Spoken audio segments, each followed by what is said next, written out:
आदाब दोस्तों, आप देख रहे हैं भारत एक्सप्रेस। मैं हूं निसार अहमद खान। आज बात करेंगे इंडिया अलायंस की, जहां पर सीटों के बंटवारे को लेकर मामला फंस चुका है। 5 राज्यों में होने वाले चुनाव, 5 रियासतों में जब इलेक्शन होंगे उसके बाद सीटों के बंटवारे की बात की जा रही है। इस पूरे मामले पर बात करने के लिए हमारे साथ मौजूद हैं भारत एक्सप्रेस उर्दू के एडिटर डॉक्टर खालिद रजा खान साहब। सर, आपका इस्तकबाल है, आपका स्वागत है। कांग्रेस और दीगर विपक्षी पार्टियों, अपोजिशन पार्टियों का एक इंडिया अलायंस बना है, लेकिन सीटों के बंटवारे को लेकर मामला पूरी तरह से फंसता हुआ नजर आ रहा है। अब बात यह सामने आ रही है कि 5 रियासतों में जो इलेक्शन होने हैं, असेंबली इंतखाबात, उसके बाद सीटों का बंटवारा होगा, सीटों की तकसीम उसके बाद की जाएगी।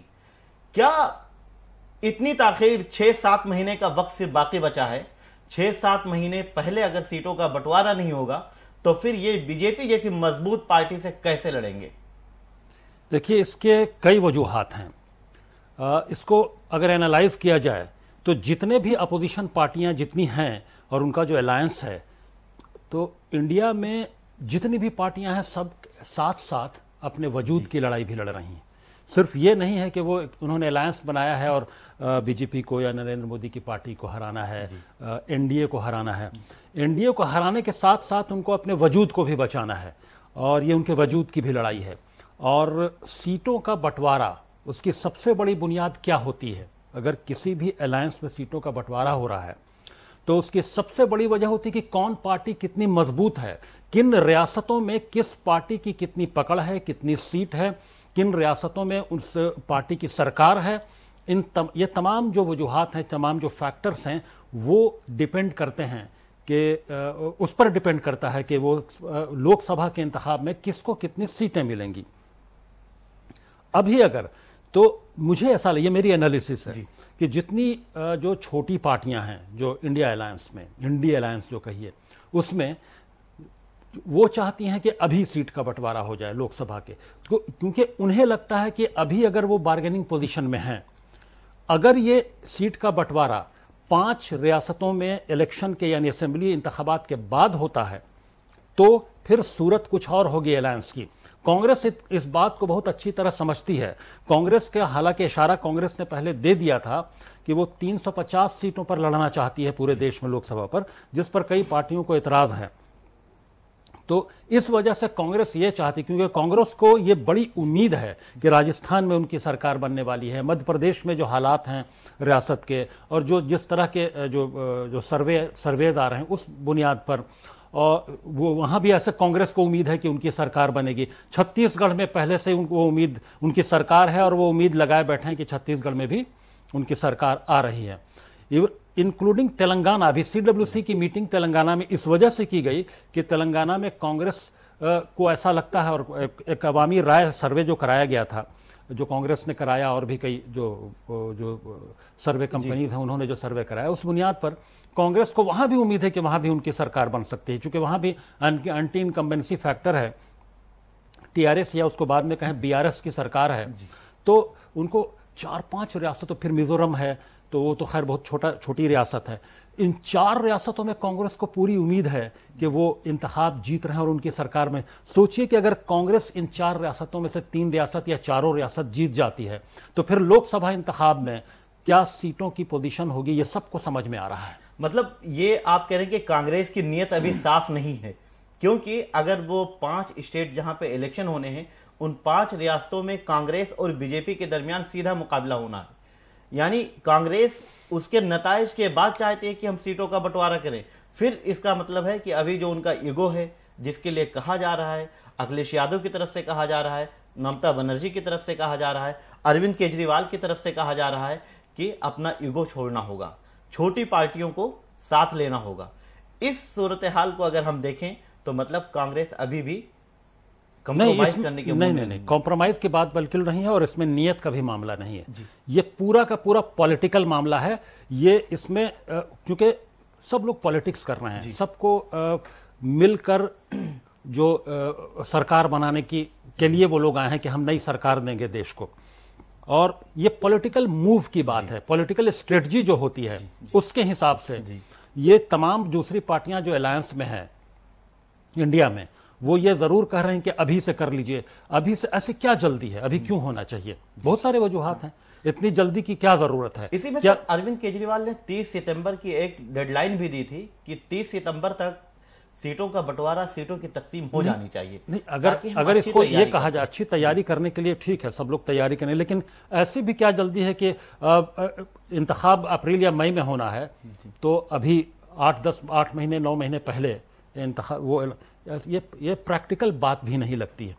लेकिन और अगर पॉलिटिकल मूव की हम बात करें तो हर जो भी पार्टियां हैं तमाम पॉलिटिक्स कर रही हैं और पॉलिटिकल स्ट्रेटजी के तहत अपना अपना काम करती हैं। तो कांग्रेस अगर 5 रियासतों में इलेक्शन के बाद अगर वो सीट बंटवारे की बात कर रही है तो ये उसका पॉलिटिकल मूव है, न कि इसमें अगर कोई नियत पर की बात करता है तो ये बहुत ज़्यादा लंबा वक्त है। अभी अगर आप देखें तो ये सितंबर का महीना है, अक्टूबर 3 महीने और 5 महीने उधर 4 महीने, 7 से 8 महीने पहले कैंडिडेट को ऐलान करना, कैंडिडेट के नाम का ऐलान करना या फिर सीट का बंटवारा कर लेना, ये बहुत ज़्यादा प्रैक्टिकल नहीं दिखता है मुझे। और पॉलिटिकली हो सकता है कि इसमें ये गलत कदम भी हो जाए अलायंस की तरफ से। नहीं, आपने अभी अपनी बात जब शुरू की तो आपने कहा कि कांग्रेस 350 सीटों पर इलेक्शन लड़ना चाह रही है और इस तरह की खबरें भी आ रही हैं, कांग्रेस दावा भी कर रही है। क्या 350 सीटें अगर सिर्फ कांग्रेस को मिल जाएंगी तो फिर और जो दीगर पार्टियां हैं, एनसीपी को ले लीजिए, शिवसेना है, उद्धव ग्रुप, फिर उसके बाद अखिलेश यादव हैं, समाजवादी पार्टी, फिर उसके बाद तमाम पार्टियां हैं, झारखंड मुक्ति मोर्चा भी है, आरजेडी है, जेडीयू है, 350 सीटों का नंबर बहुत काफी बड़ा दिखाई दे रहा है सर। ये जितनी भी पार्टियां हैं, जब अलायंस होता है तो शुरुआत बार्गेन से होती है कि बार्गेनिंग, अगर हम शुरुआत कम से करेंगे तो फिर बार्गेनिंग पोजीशन उतनी मजबूत नहीं रह जाती। तो प्रैक्टिकली मुझे लगता है कि भले ही कांग्रेस 350 का अभी अपना दावा या मुतालबा कर रही है, लेकिन बाद में जाकर के ये कम पर ही सेटल होगा। जो तमाम पार्टियां जब मिल बैठकर बात करेंगे और सीट का बंटवारा होगा तो इससे कम पर बात हो सकती है। लेकिन कांग्रेस अगर 5 रियासतों में इलेक्शन, 5 में से 4 जिन बड़ी रियासतों की बात मैंने की, उनमें अगर वो इलेक्शन जीत जाती है और सरकार बन जाती है तो अलायंस की मजबूरी होगी कि वो 350 सीट पर भी राजी होंगे। वो मजबूरी हो जाएगी उनकी, क्योंकि पहले से ही कांग्रेस के पास 3 रियासतें मौजूद हैं, बल्कि 4 अगर यूं कहें हम पुडुचेरी के नाम ले लें तो। उसके अलावा अगर ये 4 रियासतें, इसमें 3 भी पर भी इसमें भी सरकार बन जाती है तो कांग्रेस का दावा ये 350 का बहुत मजबूत हो जाएगा और उसके करीब कहीं ना कहीं से वो हो सकता है कि 350 ना मिले 300 पर बार्गेन कर ले। तो ये पॉलिटिकल गेम है, पॉलिटिकल स्ट्रेटजी की बात है। कांग्रेस ने, बल्कि कांग्रेस सदर मल्लिकार्जुन खड़गे ने खुद ऐलान किया कि कांग्रेस पीएम के दावेदार के लिए दावेदारी नहीं पेश करेगी। अब अगर कांग्रेस वहां पे दावेदारी नहीं पेश करना चाहती है पीएम पद के लिए, पीएम ओहदे के लिए, अब उसके बाद में अगर दीगर पार्टियां, ममता बनर्जी हैं, नीतीश कुमार हैं, अखिलेश यादव हैं, ये सब लोग वजीर आजम बनने का ख्वाब देख रहे हैं, प्रधानमंत्री बनने का सपना इन्होंने सजा रखा है। अगर कांग्रेस अपना दावा छोड़ देती है तो क्या उससे कम पे भी कांग्रेस राजी हो सकती है, बात कर सकती है कि ठीक है, अगर ये लोग चाहते हैं कि हम अक्टूबर नवंबर तक फाइनल कर लें या सितंबर का डेडलाइन दिया गया था, तो कांग्रेस की इसमें क्या मजबूरी है? कांग्रेस को कर लेना चाहिए।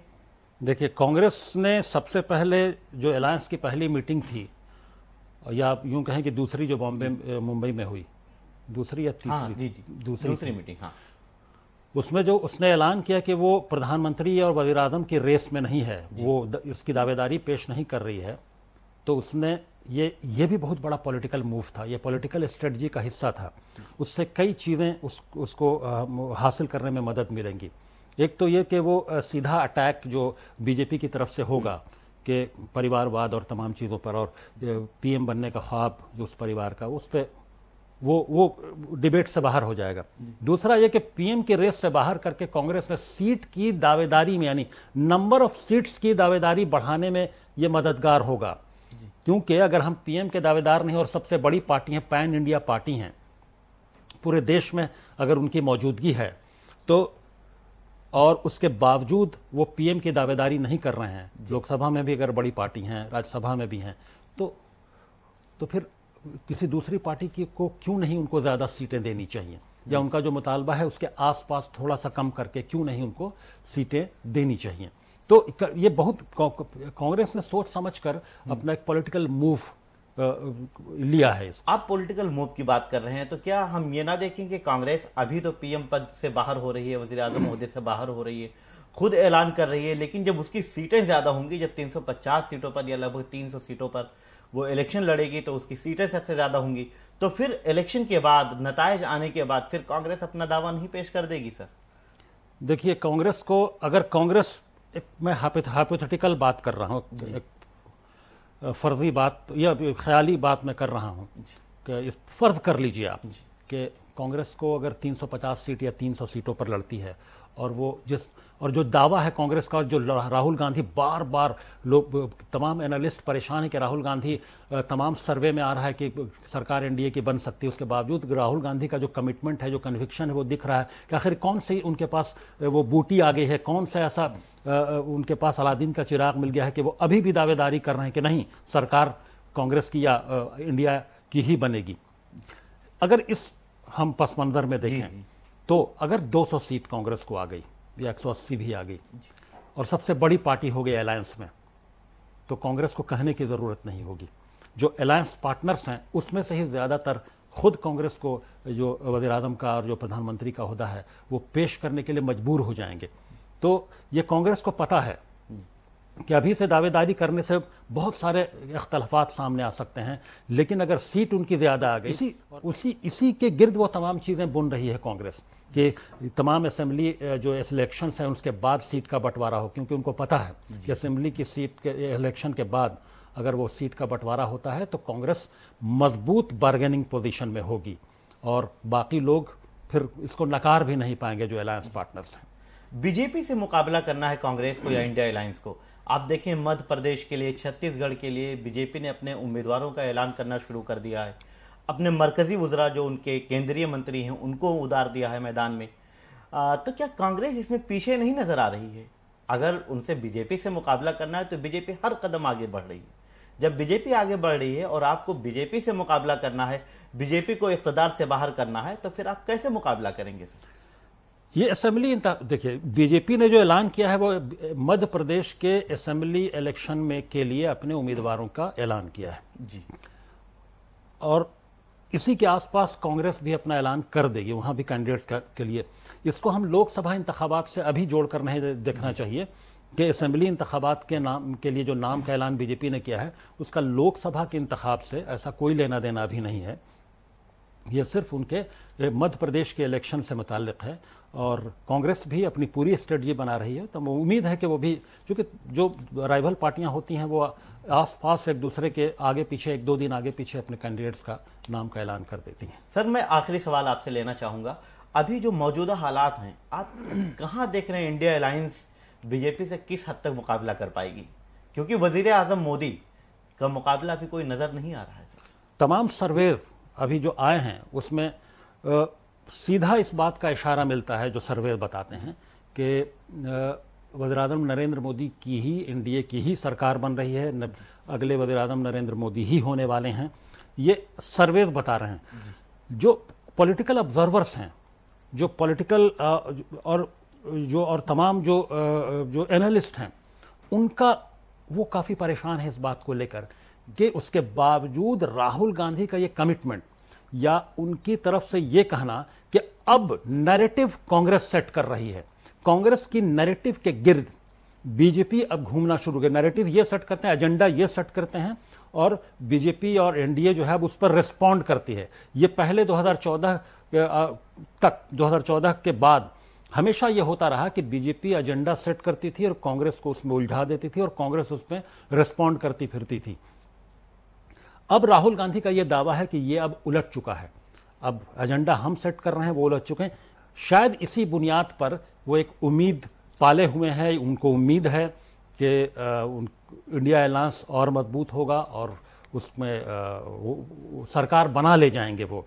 हालांकि सर्वे अभी तमाम वो कुछ और बता रहे हैं, लेकिन अब देखा जाए कि अभी वक्त बहुत ज़्यादा है, अभी तकरीबन 9 महीने हैं, अभी क्या कौन सी हालात क्या किस करवट बैठते हैं और कौन कौन से इश्यूज अभी सामने आते हैं, बहुत मरतबा ऐसा मामला होता है कि कोई फौरी इशू, यानी कोई ऐसा मामला, ऐसा इशू सामने आ जाता है, ऐसा मुद्दा सामने आ जाता है कि इलेक्शन उसी पर हो जाता है।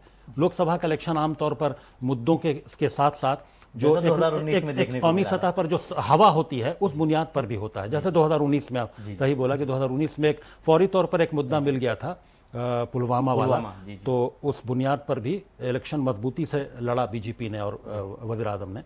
तो अब कौन जानता है कि इन 7 महीनों में कौन सा बड़ा मुद्दा किसके हाथ लग जाए, बीजेपी के लगे कि कांग्रेस या इंडिया के हाथ में लगे। तो इसके लिए तो अभी इंतजार करना ठीक है। बहुत शुक्रिया सर आपका हमसे बात करने के लिए। बहरहाल अभी इलेक्शन में थोड़ा वक्त है, 7-8 महीने का वक्त बाकी है, लेकिन इंडिया अलायंस में सीटों का बंटवारा ना होना एक परेशानी की बात है, मुश्किल खड़ी करते हुए नजर आ रही है। लेकिन आप देखते रहें भारत एक्सप्रेस, और हाँ, हमारे भारत एक्सप्रेस उर्दू के यूट्यूब चैनल को आप लाइक करें, सब्सक्राइब करें और हमें देखते रहें। हमें दीजिए इजाजत। शुक्रिया।